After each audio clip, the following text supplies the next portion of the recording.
Bago pa man maganap ang sunog na ito, ay naganap muna ang isang Golden Globe Award noong January 6 sa Los Angeles din. At ito ang mga sinabi ng host doon. Cast and crew are leading the way with 11 mentions. Moms are holding strong with 3 shout-outs. God, creator of the universe, 0 mentions.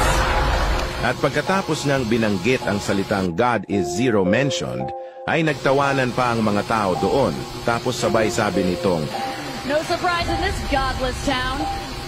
At pagkatapos nga lang ng ilang mga araw, ay naganap na ang malawakang sunog sa bayan ng Los Angeles, na kung saan ay patuloy itong lumalaki at lumalawak ang apoy kahit na pilit pa nila itong inaapula, kung saan ay aabot na sa 200,000 na pamilya na ang naapektuhan. Ano sa tingin ninyo? Nagkataon lang ba ito? O parusa na ito ng Diyos sa kanila dahil ininsulto nila ang Diyos na sinabing wala daw ambag ang Diyos at godless daw ang kanilang lugar? God, creator of the universe, 0 mentions. Tandaan mo ito, huwag hahamunin ang Diyos dahil baka magsisi ka kung ipaparanas niya ang pighati sa iyo.